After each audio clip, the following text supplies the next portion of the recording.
I never wanted trouble. Until the night my best friend's husband didn't step away before we begin. If you're new here, please hit that subscribe button and turn on notifications so you never miss these emotionally complex real-life stories. And if this resonates with you, give it a thumbs up and share it. Your support means everything. Now let's get into what happened that night. My name is Maya. I'm 31 years old, and I've spent the past 7 years carefully maintaining boundaries that should never be crossed. My best friend Charlotte and I have been inseparable since college. The kind of friendship where you know each other's histories and secrets and dreams, where you're family by choice rather than blood, where betraying that person would be unthinkable. Charlotte married Ethan 6 years ago, a man she'd been dating since our senior year. Ethan was everything Charlotte needed: stable, successful, attentive in ways that her previous boyfriends had never been. He was a corporate attorney, the kind of person who wore expensive suits and commanded rooms without trying, confident without being arrogant, intelligent without being condescending. The kind of man who made marriage look easy because he seemed genuinely committed to making Charlotte happy. And I was happy for them. Genuinely happy. Never jealous, never resentful. Just grateful that my best friend had found someone who treated her the way she deserved to be treated after years of dating men who didn't appreciate her. I'd known Ethan for as long as Charlotte had been with him, had been at their wedding as maid of honor, had spent countless evenings at their apartment for dinners and game nights, had integrated him into my life as Charlotte's husband, a peripheral figure who existed in the safe category of friend's spouse. Someone you're polite with. Someone you see regularly because they're attached to someone you love. Someone who should never register as anything more than that. And for 6 years, that's exactly what Ethan was to me. Charlotte's husband. Nothing more, nothing less. I never looked at him and felt attraction. Never wondered what if. Never allowed my thoughts to wander into territory that would threaten my friendship. The boundaries were clear, and I maintained them effortlessly because Ethan wasn't someone I thought about when he wasn't directly in front of me. But about a year ago, something shifted. Not dramatically. Not in a way I could point to and say, this is when it changed. Just gradually. Imperceptibly. Like a tide coming in so slowly you don't realize you're standing in water until it's already covering your feet. Charlotte had started a new job that required frequent travel. She'd be gone 3 or 4 days a week, leaving Ethan alone in their apartment. And Charlotte, being Charlotte, worried about him. Worried he'd eat poorly or be lonely or not take care of himself the way he should. So she asked me to check on him, to stop by occasionally when she was traveling, to make sure he was okay. I hesitated at first because some instinct told me that spending time alone with Ethan might blur boundaries that were easier to maintain in group settings. But Charlotte insisted. Said I was the only person she trusted. Said it would make her feel better knowing someone was looking out for Ethan when she couldn't. And I couldn't refuse without explaining why I was uncomfortable, which would require admitting to concerns I couldn't quite articulate even to myself. So I started checking on Ethan, stopping by their apartment once or twice during Charlotte's trips, bringing takeout, watching a movie, keeping him company, telling myself it was just being a good friend, helping Charlotte. Nothing more complicated than that. At first, it was fine. Ethan and I would chat about work and current events and whatever harmless topics fill time between people who know each other through someone else. Nothing personal, nothing intimate, nothing that crossed any lines. But gradually, the conversations got deeper. Ethan started sharing things about his job that he didn't talk about with Charlotte because he didn't want to burden her with work stress. Started asking my advice about things he was struggling with. Started treating me less like Charlotte's friend and more like his own friend. Someone he could talk to independently. Someone who understood him in ways that were separate from his relationship with Charlotte. And I found myself looking forward to those evenings more than I should have. Found myself disappointed when Charlotte's travel schedule meant I had no reason to stop by their apartment. Found myself thinking about Ethan at odd times, wondering what he was doing, whether he was thinking about me the way I was increasingly thinking about him. I told myself it was just friendship, that enjoying someone's company didn't mean anything inappropriate, that I could be friends with Ethan independently of my friendship with Charlotte without it threatening anything. But deep down, I knew I was lying to myself. Knew that what I was feeling was starting to cross boundaries I'd promised myself I'd never approach. 6 months ago, Charlotte got an even bigger promotion, one that required her to be traveling almost every week, and she was thrilled. This was the career advancement she'd been working toward for years, but it also meant she was homeless, meant Ethan was alone more, meant I was spending increasing amounts of time at their apartment, ostensibly checking on him, but really just wanting to be there, wanting to see him, wanting the conversations and the attention and the feeling of being important to someone in ways I hadn't felt in a long time. I'd been single for 2 years. Not by choice, exactly. I'd dated. Had a few short relationships that hadn't worked out. Had stopped looking as actively because I was tired of disappointment and mediocre connections. And I think that loneliness made me vulnerable to the attention Ethan was giving me. Made me interpret normal friendship as something more significant. Made me start seeing Ethan not as Charlotte's husband, but as a man. An attractive man who seemed to genuinely enjoy my company. Who looked at me like I was interesting and important. Who filled some need I'd been trying to ignore. The shift in how I saw Ethan was gradual, but undeniable.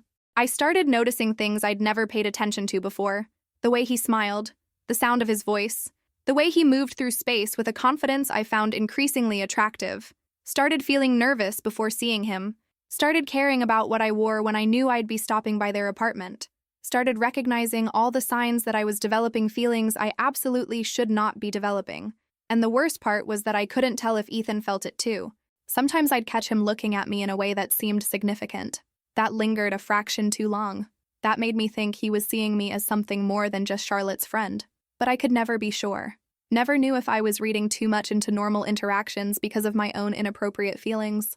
Never knew if the tension I felt was mutual or entirely in my imagination. I should have stopped going to their apartment. Should have created distance. Should have recognized that I was playing with fire and needed to step back before anyone got burned. But I didn't. I kept showing up, kept spending evenings with Ethan, kept pretending it was innocent while knowing it was becoming anything but. And then came the night that changed everything. The night that made all the tension and unspoken awareness explicit. The night I learned exactly how dangerous this situation had become. It was a Thursday in late September. Charlotte was in Boston for a conference. She'd be gone for 3 days. She'd texted me that morning asking if I could check on Ethan that evening. He'd been stressed about a case at work and she was worried about him. Could I bring dinner and make sure he was okay? I said yes. Of course yes. Because I always said yes even though I knew I shouldn't. I stopped by their apartment around 7, brought Thai food from the place we all liked, let myself in with the key Charlotte had given me months ago for exactly these situations. Ethan was in his home office, still on a work call. He waved when he saw me, mouthed 5 minutes, and I went to the kitchen to unpack the food. But 5 minutes turned into 20, then 30. I could hear Ethan's voice from the office, tense and frustrated, clearly dealing with some crisis. By the time he finally emerged, apologizing profusely, it was past 8 and the food had gone cold. He looked exhausted, more stressed than I'd seen him in months. His tie was loosened, his hair messed up from running his hands through it, his usually composed demeanor clearly frayed. I told him the food could be reheated, that he should take a break, that whatever work crisis he was dealing with would still be there tomorrow, but he needed to eat and decompress. Ethan looked at me with an expression I couldn't quite read, gratitude mixed with something else, something that made my heart beat faster. He said Charlotte was lucky to have me, that I was a better friend than she probably realized, that he appreciated me being here when he needed someone. The way he said it felt weighted, like he was saying more than the actual words, like there were layers of meaning I was supposed to understand. I brushed it off, told him it was what friends did, reheated the food while he changed out of his work clothes. When he came back to the kitchen, he was wearing sweatpants and a t-shirt, more casual than I'd ever seen him, more vulnerable somehow, less like Charlotte's put-together husband and more like just Ethan. A person I was increasingly unable to categorize safely. We ate dinner, talked about his work crisis, talked about my job and some project I was struggling with, talked about nothing and everything the way we'd gotten used to doing. But the air felt different that night, heavier, charged with something neither of us was acknowledging. After dinner, Ethan suggested we watch a movie, something mindless to help him stop thinking about work. I should have said no. Should have claimed I was tired or had an early morning or any excuse that would let me leave before whatever was building between us became explicit. But I said yes. Again. Always yes when it came to spending time with Ethan. We settled on the couch, not touching, but closer than necessary. Close enough that I was constantly aware of his presence, of how easy it would be to close the remaining distance, of how much I wanted to, and how much I knew I shouldn't. The movie was something we'd both seen before, something that required no attention, which meant we were both just sitting there, supposedly watching, but actually intensely aware of each other. About halfway through, Ethan's phone rang. He glanced at it, declined the call. A minute later, it rang again. He sighed, said he had to take it, apologized, disappeared into his office while I sat on the couch trying to calm my racing heart and remind myself that I was Charlotte's friend, that Ethan was her husband, that nothing could happen here no matter how much tension was building. Ethan came back 15 minutes later looking even more stressed, said the work situation was worse than he thought, that he might need to go into the office, that his entire evening was falling apart. I stood up, said I should go anyway. Give him space to deal with work. Let him handle whatever crisis was unfolding. But Ethan stepped closer, close enough that I could see the stress and exhaustion in his face, close enough that I had to tilt my head slightly to look up at him. He said he didn't want me to go, that having me here was the only good part of his evening, that dealing with work crisis would be easier knowing I'd be here when he got back. The words hung between us, too intimate, too revealing. Both of us suddenly aware that we were alone in his apartment, that Charlotte was hundreds of miles away, that the boundaries we'd been carefully maintaining were starting to dissolve. I should have stepped back, should have created physical distance that would have broken the moment, should have laughed it off or changed the subject or done anything to diffuse the tension, but I didn't move. Just stood there looking up at Ethan while he looked down at me with an expression that was unmistakable now. Want. Clear, undeniable want. And worse than seeing it in his eyes was recognizing it in myself, knowing I wanted him to close the remaining distance between us. Wanted him to do what we'd both been carefully not doing for months. Wanted to cross a line I'd promised myself was absolute. Ethan reached up slowly, giving me time to object, to step back, to stop what was clearly about to happen. His hand came to rest on my face, fingers gentle against my jaw, and I didn't move, didn't pull away, didn't do any of the things I should have done. Just stood there frozen while every rational thought in my head screamed at me to leave, to stop this, to protect my friendship with Charlotte and the boundaries I'd promised to maintain. But my body had other ideas. Instead of stepping back, I found myself leaning into his touch, found my hand coming up to rest on his chest, found myself looking at his lips and wondering what would happen if I just stopped fighting this, if I just let myself have what I'd been wanting for months, even though I knew it would destroy everything. Ethan's thumb brushed across my lower lip. The touch was electric, made my breath catch, made every nerve ending in my body suddenly, intensely alive, and he asked quietly if I wanted him to stop, if I wanted him to step away, if I wanted to pretend this wasn't happening. It was the moment of choice, the last second where I could still pull back, still maintain the boundary, still be the friend Charlotte trusted, and I almost did it, almost said yes, step away, stop this before we do something we can't undo. But the word that came out of my mouth was no. No, don't step away. No, don't stop. No, I didn't want to pretend anymore. And in saying that word, I crossed the line I'd promised myself I'd never cross. Ethan's other hand came up to frame my face. He leaned down. Our lips were inches apart. I could feel his breath, could see the want in his eyes mirrored by my own, could feel every reason this was wrong being overwhelmed by how much I wanted it to be right. And then my phone rang. Charlotte's ringtone, loud and jarring and completely shattering the moment. We jumped apart like we'd been electrocuted. Ethan stepped back, put physical distance between us, ran his hands through his hair while I fumbled for my phone with shaking hands. Charlotte was calling to check in, to ask if I'd seen Ethan, to make sure he was okay, to thank me for being such a good friend and taking care of her husband when she couldn't be there. The trust in her voice, the genuine gratitude, the complete certainty that I would never betray her. It hit me like cold water, what I'd almost done, what I'd been seconds away from doing, the line I'd almost crossed that would have destroyed the most important friendship in my life. I talked to Charlotte for 5 minutes, told her Ethan was fine, that I'd brought dinner and kept him company, that everything was under control. All technically true, but absolutely false in every way that mattered. When I hung up, Ethan was standing across the room. The distance between us felt simultaneously too much and not enough. He started to speak, but I stopped him, said I needed to leave, that what almost happened couldn't happen, that we needed to forget this moment and never acknowledge it again, because Charlotte trusted us, because our friendship was sacred, because crossing that line would destroy 3 lives. Ethan nodded, said I was right, that he didn't know what he'd been thinking, that the stress and the moment had made him forget himself. But we both knew he was lying. This wasn't a moment of weakness. This was the culmination of months of growing tension. Months of inappropriate feelings neither of us had admitted.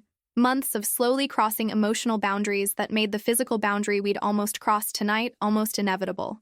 I left, drove home in a daze, and spent the entire night lying awake replaying every moment, every touch, every look, every word, wondering what would have happened if Charlotte hadn't called, if we'd crossed that final line, if I'd become the kind of person who betrays their best friend. That was 3 months ago. 3 months of carefully maintained distance.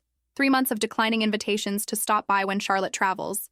3 months of group gatherings where Ethan and I barely speak and never make eye contact. 3 months of Charlotte noticing something is off but not being able to identify what. She keeps asking if I'm okay, if something happened between me and Ethan, if there's tension she should know about. And I keep lying, saying everything is fine, that I've just been busy with work, that nothing happened, that there's no tension. All technically true. Nothing did happen, but something almost happened. And the ghost of that almost haunts every interaction. I can't look at Ethan without remembering how his hand felt on my face. Can't be in the same room without remembering how close we came to destroying everything. Can't see Charlotte without feeling crushing guilt about feelings I had no right to have and a betrayal I came seconds away from committing. The worst part is that the want didn't go away. I wish I could say that almost betraying Charlotte shocked me into not feeling attracted to Ethan anymore. That the guilt killed whatever inappropriate feelings I'd developed. But it didn't. I still want him. Still think about that moment on the couch. Still wonder what would have happened if Charlotte hadn't called. Still carry desires I'm ashamed of, but can't seem to suppress. I've been in therapy trying to process this. Trying to understand why I let myself develop feelings for my best friend's husband. Trying to figure out how to maintain the friendship while carrying this secret. Trying to determine if I should confess to Charlotte even though nothing technically happened. My therapist says attraction isn't something we control.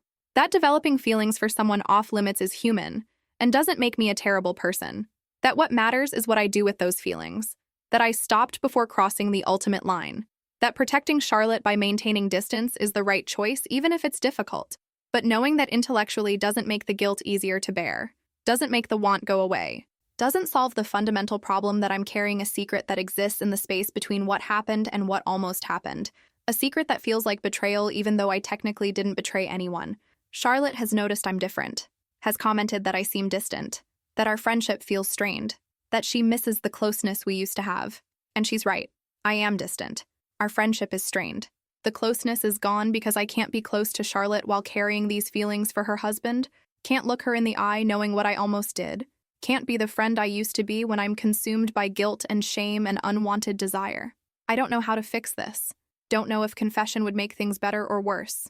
Don't know if Charlotte would understand that nothing happened, or if the almost would be betrayal enough. Don't know if our friendship can survive this, even though we technically didn't do anything wrong.